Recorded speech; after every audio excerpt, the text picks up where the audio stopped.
వనదుర్గా మాతాకి, వనదుర్గా మాతాకి, వనదుర్గా మాతాకి.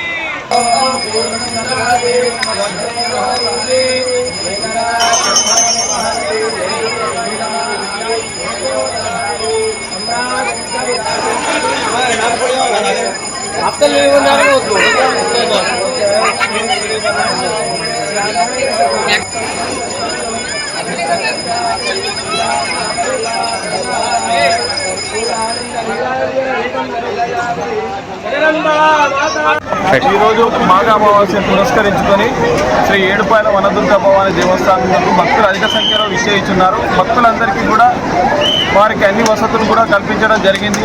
ముఖ్యంగా స్నానాలు ఆచరించటకు అక్కడ సెక్యూరిటీ పరంగా కానీ, ఇక్కడ తాగునీటికి కానీ, మన ఎండకు మన షెడ్స్ కానీ ఇవన్నీ కూడా వేయడం జరిగింది. ప్రసాదాలు కూడా ఒక 3 చోట్ల ప్రసాదాల కౌంటర్స్ కూడా ఏర్పాటు చేయడం జరిగింది. అలాగే భక్తులకు ఉచిత ప్రసాద వితరణ కూడా ఏర్పాటు చేయడం జరిగింది. భక్తులకు ఎలాంటి ఇబ్బందులు లేకుండా తగిన సౌకర్యాలు దేవస్థానం నుంచి కల్పించడం జరిగింది. దేవస్థానం తెలంగాణ రాష్ట్రంలోనే ఎంతో ప్రసిద్ధమైనటువంటి క్షేత్రం ఏడుపాయలు. మంజీరా నది 7 పాయలుగా చీలి కొండ రాళ్ల మధ్య, గుట్టల మధ్య, పచ్చని చెట్ల మధ్య ఒక బండకు స్వయంభూగా వెలిసినటువంటి తల్లి వనదుర్గా అమ్మవారు.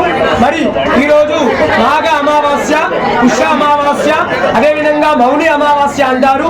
ఈరోజు గంగా నది అమృతంగా మారుతుందని ఈ యొక్క పురాణ వచనము. కాబట్టి ఈరోజు ఎవరైతే మాఘ స్నానాలు ఆచరిస్తారో వారికి సకల కోరికలు కూడా నెరవేరి అన్ని దుఃఖాలు కూడా తొలగిపోతాయి. ఈ